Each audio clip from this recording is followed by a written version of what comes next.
For the past few days, the reporting of this incident has consumed the emotions of many.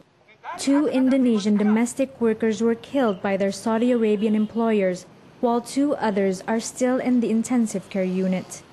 This Thursday, dozens of activists gathered in front of the Saudi Arabian embassy in Jakarta, demanding justice.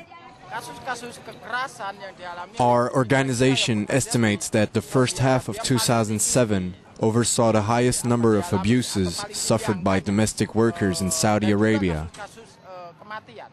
This week, we have documented 7 deaths of domestic workers in Saudi Arabia, which still have not been dealt with. These problems merely expose the tip of the iceberg.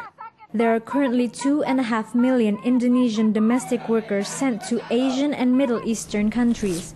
Most of them are treated well, but more and more are returning without pay, or even worse, after terrible physical or mental abuse.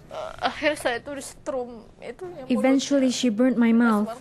That night, I was forced into the bathroom and given electric shocks.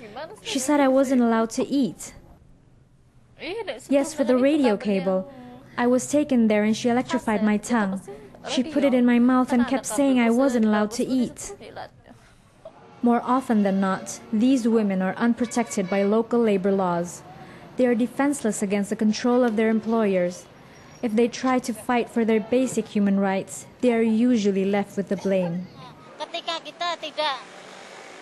If we object to our agencies or employers that our working conditions are different from as said in the contract, they will hit us.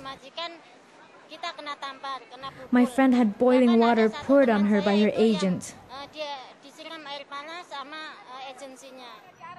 There are still more cases on the abuse of domestic workers which are still uncovered. But without the compliance of all the countries involved, the situation is unlikely to change.